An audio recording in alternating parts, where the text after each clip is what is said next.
in the democratic process. So I'm going to proceed this way. First of all, I'm going to try to explain what democracy is and what participation is. Two important key concepts to the team. I'm not going to say anything about the youth because it's already been defined by the very youthful ones.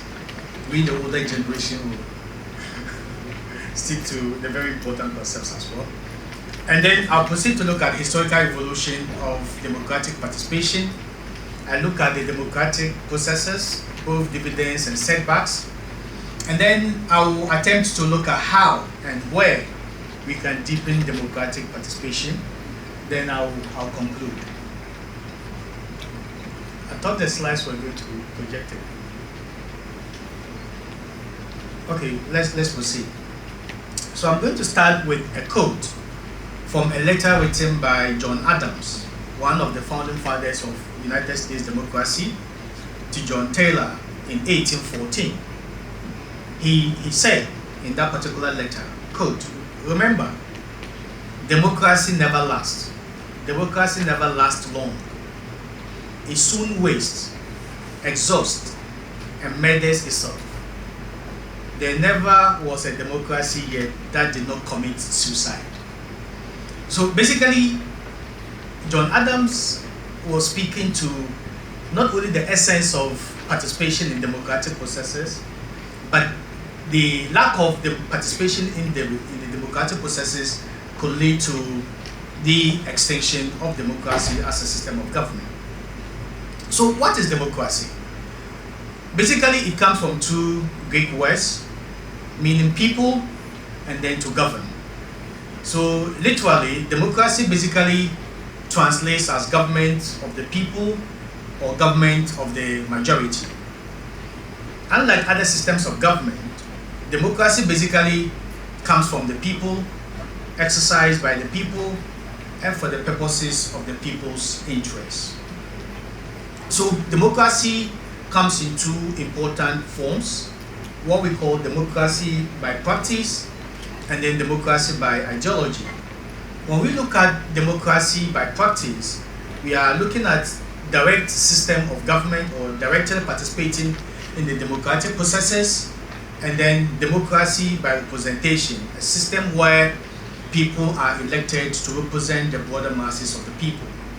But when we look at democracy by ideology, we are looking at over 13 typologies of philosophical underpinnings of the practice of democracy, including what we call the majoritarian democracy, electoral democracy, egalitarian democracy, social democracy, liberal democracy, participatory democracy, consensus-oriented democracy, deliberative democracy, among several others.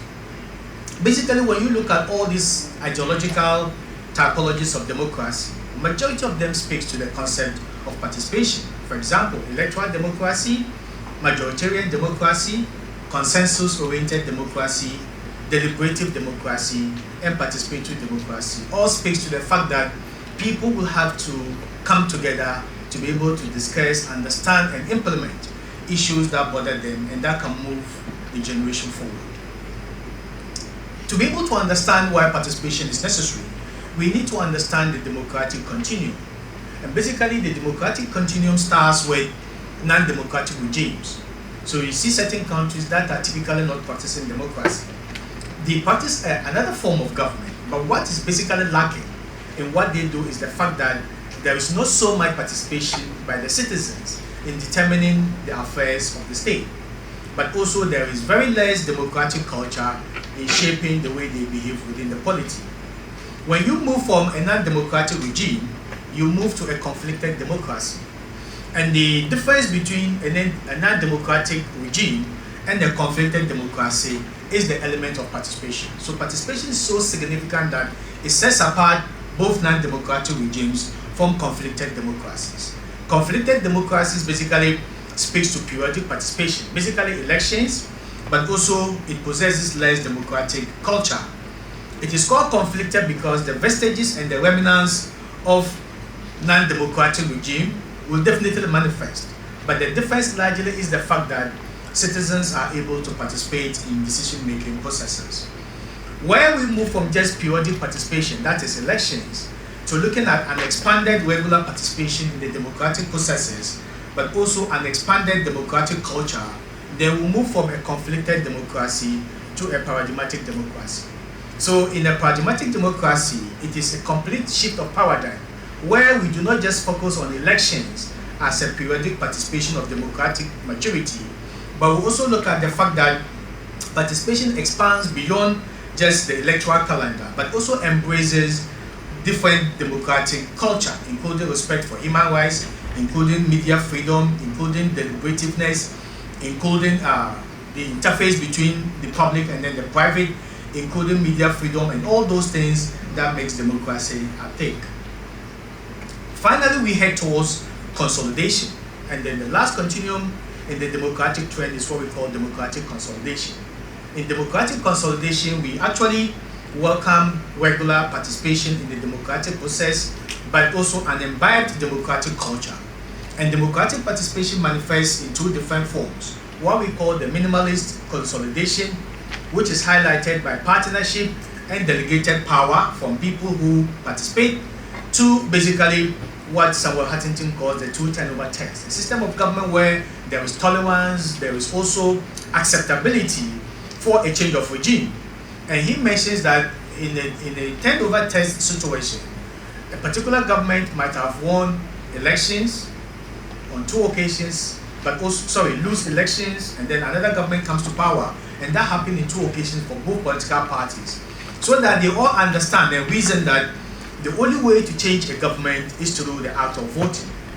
So when we move from the minimalist, which is basically understood to be an election benchmark, we move to what we call the maximalist definition of consolidation. And that is basically what we call citizens' empowerment. Citizens do no longer participate or exercise delegated power, but citizens own the democratic processes and the forces of participation. And the democratic culture under the maximalist consolidation is what we call habitualization. In habitualization, we do not only speak democracy, but we eat, sleep, and live democracy. Our whole life is governed by democratic ethos. What then is participation? So participation suggests some degree of involvement in an activity or a process. But largely, when we participate, the interest is to basically discuss our concerns, our needs, and our interests and values, and see how we can incorporate those into decision-making processes that benefit the collective. Historically, the whole concept of direct participation in governance is long and varied, and encompasses different civilizations, time periods, and parts of the world.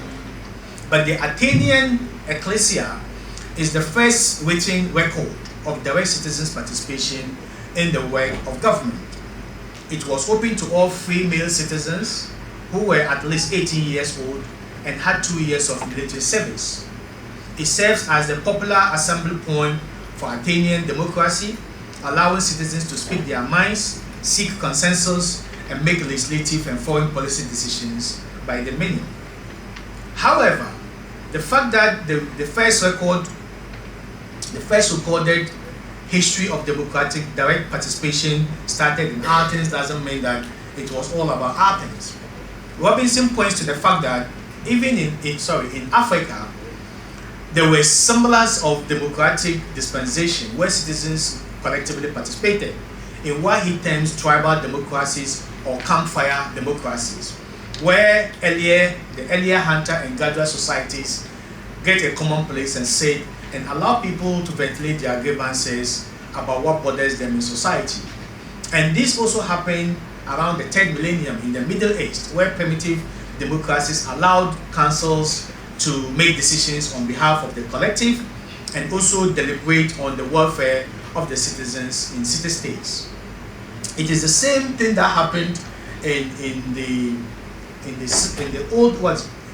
Hittite Old Kingdom of Elba in Syro-Palestine, where the Phoenicians were largely accepted and known to have allowed their citizens to participate in the decision-making process. It also happened in India around the 7th and 4th century BCs, where societies allow citizens to directly participate in the decision-making process. So all these examples demonstrate the fact that participation in popular government has a very long history. In Africa, in the Middle East, and in Asia, citizens were directly involved in participating in the democratic processes. If we understand participation and the history that underpins it, what are the key assumptions and the realities about citizens' participation in democracy? So the first assumption is that participation is and should be led by government, which is not correct, because in reality, participation is sometimes government-led, but can also be organized by civil society leaders and by regular citizens. The second assumption about participation is that participation is and should be periodic and temporary. But the fact is, though some participation opportunities are one-off endeavors, just like voting, many others are regular, conventional, and repeatedly guaranteed by law. The third assumption is that citizens do not want to actively participate in the work of government. In reality, citizens increasingly express more desire to engage in public problem solving and have more capacities and skills to do so. The last assumption is that citizens do not understand their individual needs and interests and are likely to give undue weight to personal rather than public concerns. But the reality is that participation can provide citizens with the information that they need to assess their own needs and interests, as well as the needs and interests of others. And in doing so, citizens can become more aware of and open to broader public concerns. There are various types of participation, and basically people refer to direct and indirect participation, which basically has to do with the indirect participation has to do with maybe voting or contributing campaign funds to political parties to win elections, whilst the direct participation basically has to do with the tick participation, where a larger group of people participate in a very small breakout sessions, or the tick participation where just individuals sign petitions or do one-man demonstration or answer survey questions. But we also have conventional participation that are regulated by law. For example, the sitting of the Public Accounts Committee or several other commissions of inquiries and deliberative platforms. But the most closest and highly respected opinion of types of participation is what has been provided by Sherry Einstein in what she describes as the ladder of participation. She enumerates about 8 different typologies of participation and categorizes them into 3 most important strongholds. The first is what he calls non-participation. And non-participation includes manipulation and therapy, where people are told what they want with the expectation that it's going to be implemented, and it's never done. So non-participation includes the act of manipulation and therapy. The second bigger category is what he called tokenistic participation. And tokenism includes information or informing. So come and tell you what we're going to do. Next year, government is going to build the roads. Government is going to do this. The citizens don't even have the right to determine where the road should be built or where it should not be built. So you are just being informed. It's a type of participation, but it's likely tokenistic. Or even consultations. They consult you, your opinions are heard, but it doesn't make its way into the policy-making processes. And the third level of tokenism is what he calls placation. But the last and then the third most important is what Einstein calls the citizen's power. And the citizen's power includes building partnership with the youth and other groups that want to participate in the policy-making processes, or giving them a delegated power to be able to take decisions on behalf of duty bearers in the interest of the youth, or citizens control, where the youth have the opportunity to participate, regulate, influence, and shape the public policy-making processes to favor them.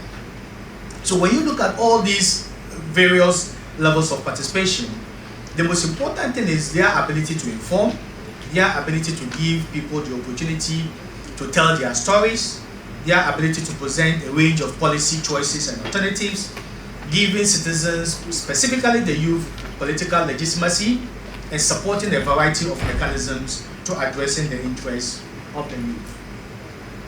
Basically, when we look at the goals and outcomes of participation, we are largely focused on either one-way or two-way levels of participation. When we are looking at the one-way participation level, the basic intention of those that create the opportunity for us to participate is just to inform us. And that basically provide the public the intentions of the people who you want to work with, but doesn't give you the opportunity to be able to reciprocate or participate or give suggestions or ideas. What becomes more important is the two-way level of participation, and that includes consultation, involvement, collaboration, and that will definitely lead to empowerment. Basically, the democratic processes has to do with the mechanisms and procedures through which a democratic government functions and make decisions. There are several definitive guarantees of the democratic processes, including active participation, adequate representation, and then accountability. When we look at the democratic processes, there are very key pivotal processes that underpin them, including activities that underpin them, including regular, free, fair, and transparent elections where citizens choose their representatives, establishment and operationalization of political parties to compete for political power, citizens' participation in civic activities, enhancing and respecting the rule of law, protecting the rights and freedoms of citizens, guaranteeing transparency and accountability, providing civic education to citizens and reminding them of their political rights, duties, and processes, and creating an independent watchdog that can challenge the dominant use of power, but lastly, successful changeover of government. Participation, when we look at it from this way, have dividends and setbacks. The dividends include long-term democratic sustainability, where we allow people to participate in the decision-making process, specifically the youth. We are creating an opportunity for a long-term democratic sustainability, but we are also creating an inclusive policy priorities for the youth. We also increase youth voter turnout when we allow them to participate. We allow for civic education and youth awareness. We create political stability. We bridge divisions among society. We increase accountability, and we generate new ideas as well as build new leadership. The setbacks include electoral fraud, whereby the youth are largely used, lack of responsiveness, disinformation and manipulation by the media, susceptibility to populism, and their political influence disparity. Our ability to participate, specifically the youth, in democratic processes is underpinned largely by the democratic participation infrastructure that allow them to participate. So the history of democracy and democratic participation indicate that democracy is not static, but rather a continually evolving enterprise. Direct participation is a universal human impulse, not a capacity that is confined to any one civilization, culture, or regime, and that citizens are capable of deliberation, problem solving, and self-recognition.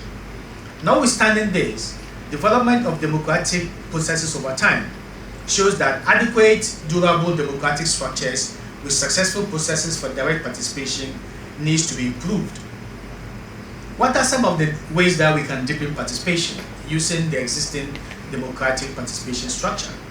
One of the ways include empowering and activating leaders and networks that already exist. Second, assembling participation building blocks. And third, providing systematic support. When we look at empowering and activating leaders and networks, we are largely looking at leaders that include elected public officials or members of parliament, board members, assembly members, etc. Building the participation around public servants, civic leaders, and other professional bodies. Basically, this group of people are very important because they can also serve as conveners for the democratic participation processes. They can become organizers for the democratic participation processes, and they can even fund the democratic processes where participation is enabled. Second, basically has to do with assembling participation building blocks. These blocks already exist. What we need to do more is to activate them, improve them, and expand them. And they include one, gathering input and data about democratic participation processes and how to make them worthwhile, disseminating information about participation and the importance and dividends of participation, using discussions and connecting mechanisms that will allow the youth and other people who want to participate to reach out to the broader masses of people, enabling small-scale decision-making processes like what we are doing now, but also enabling and creating larger-scale decision-making processes. But finally, we need to encourage public work so that people who want to participate can be encouraged through volunteer coordination, crowdfunding, mini grants, and applications that allow people to make their voices heard. The last bit of deepening democratic participation is providing systematic support. And this can basically be achieved through providing incentives for participating leaders, creating opportunities for training and skill development for people who want to participate, providing adequate financial and other resources for people who want to participate, designing clear policies and procedures that can guide and enable participation, and lastly, but not the least, providing reliable evaluation measures and benchmarks that can guide people who have participated to be able to do it better next time. Thank you so much.